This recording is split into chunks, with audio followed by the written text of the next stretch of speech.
Teror pocong di rumah angker 3, anak-anak yang dilupakan. Satu tugu yang bergetar. 3 bulan setelah tugu peringatan untuk Rangga dan Rama didirikan, warga desa Karangjati mulai merasakan hal-hal aneh kembali. Tugu yang biasanya sunyi, tiba-tiba mengeluarkan suara tangisan setiap malam Jumat Kliwon. Penduduk sekitar mengaku melihat bayangan anak kecil berlari-lari di sekitar area tersebut, dan sesekali terdengar bisikan. "Kami juga di sini. Jangan lupakan kami." Kabar ini sampai ke Rani melalui pesan WhatsApp dari seorang pemuda desa bernama Iman, keponakan Pak Karsa. "Mbak Rani, tugu itu bukan akhir. Itu baru awal. Ada lebih dari 2 anak yang dikorbankan. Mereka mulai menampakkan diri."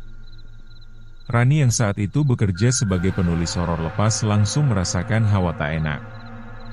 Ia kembali menghubungi Andre, yang kini menjadi pembimbing spiritual muda di sebuah pesantren. Andre pun menjawab dengan nada berat, "Aku juga mimpi mereka. Tapi kali ini, bukan hanya 2. Ada banyak. Dan mereka tidak tenang. 2 misteri di bawah tanah." Rani dan Andre kembali ke Karangjati. Kali ini, mereka tidak disambut. Desa itu terasa lebih dingin, suram, dan penuh rasa curiga. Pak Karsa sudah wafat 2 minggu sebelumnya karena serangan jantung mendadak. Tapi Iman yakin itu bukan kematian biasa. Ia membawa Rani dan Andre ke sebuah rumah kosong di dekat rumah angker yang dulu.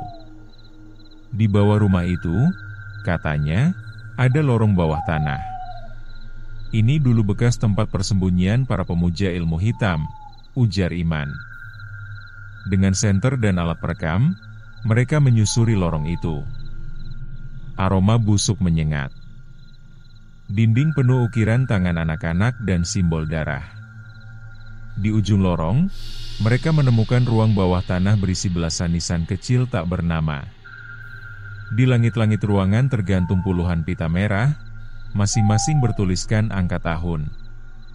1935, 1942, 1959, hingga 1988.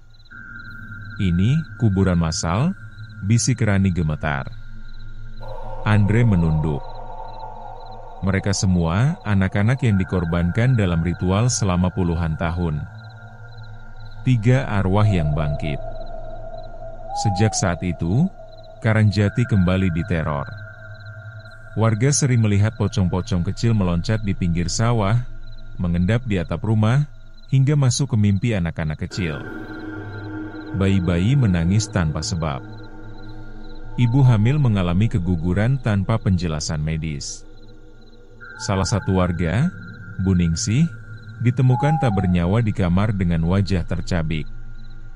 Di dinding rumahnya, ditulis, "Dia ibu dari salah satu yang membunuh kami. 1 telah dibayar. Tinggal yang lainnya." Iman panik dan membawa informasi mengejutkan. Berdasarkan catatan tua milik Pak Karsa, ternyata keturunan para pelaku ritual lama masih banyak tersebar di desa. Dan para pocong itu menuntut darah keturunan mereka. 4 Rani yang terkait. Dalam penyelidikan lebih dalam, Andre menemukan fakta mengejutkan. Salah satu nama di buku ritual adalah Wirasakti, kakek buyut Rani dari pihak ibu. Ia ternyata salah satu pengurus utama pemujaan masa kolonial. Rani terdiam. Tangannya gemetar. "Aku keturunan pelaku?" Andre menatapnya serius. "Mungkin itu sebabnya kamu selalu bisa melihat dan berinteraksi dengan mereka." Rani mulai dihantui lebih sering. Sosok anak-anak pocong muncul di kaca, di balik jendela hotel, bahkan menampakkan diri saat siaran Zoom pekerjaannya. Mereka berkata, "Ibu kami menjerit saat kami dibakar." Ayahmu tertawa. 5 ritual pemurnian terakhir. Iman mengusulkan satu-satunya cara, ritual pemurnian roh anak-anak dengan darah keturunan pelaku utama. Bukan pengorbanan, jelasnya, tapi penebusan. Darah dari Rani, bukan untuk membunuh, tapi untuk memutus rantai warisan dosa. Andre menolak. Itu bisa membunuh dia. Tapi Rani mengangguk. Jika aku harus terluka, asal mereka bisa pergi. Mereka kembali ke ruang bawah tanah. Kali ini, bersama seorang ulama dan seorang pemangku adat. Di tengah malam, ritual dilakukan. Rani menggores pergelangan tangannya, meneteskan darah ke atas nisan-nisan kecil yang kini tertulis nama-nama anak berdasarkan mimpi-mimpi yang muncul selama ini. Saat darah menyentuh nisan, teriakan anak-anak terdengar.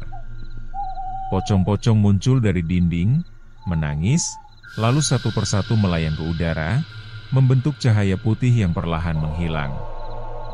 Tapi satu sosok tetap tinggal. 6 pocong tanpa wajah. Sosok terakhir tak punya wajah. Kain kafannya sobek, tubuhnya penuh bekas luka bakar. Ia tak berbicara, hanya menatap Rani, lalu menunjuk ke perutnya. Rani tiba-tiba muntah darah dan pingsan. Ia dibawa ke rumah sakit, koma selama 3 hari. Dalam mimpinya, ia melihat seorang wanita hamil tua diseret dan dibakar di depan altar, sementara anak yang dikandungnya tertawa memiliki 2 wajah. Anak terakhir dari ritual belum mati. Ia hidup. Dalam garis keturunanmu, bisik wanita itu. 7 warisan yang tertinggal. Rani terbangun dengan satu pesan. Kutukan belum berakhir, karena ritual terakhir belum pernah selesai. Anak terakhir, hasil dari penggabungan 2 jiwa hasil ritual kembar, bereinkarnasi dalam garis keluarganya. Dan ia akan bangkit dalam bentuk baru. Sejak saat itu, Rani memutuskan untuk tidak punya anak. Tapi 6 bulan kemudian, ia hamil meski tak pernah berhubungan. USG menunjukkan bayi kembar. Andre membaca doa di sisinya, matanya dipenuhi ketakutan. Dan malam itu, saat hujan turun, 2 suara tawa anak-anak terdengar dari dalam rahim Rani, tawa yang tidak manusiawi. Epilog, rumah yang hidup kembali. Di Karangjati, rumah tua yang sudah dibongkar tiba-tiba muncul kembali. Tapi kini utuh, berdiri megah seperti belum pernah rusak. Warga ketakutan.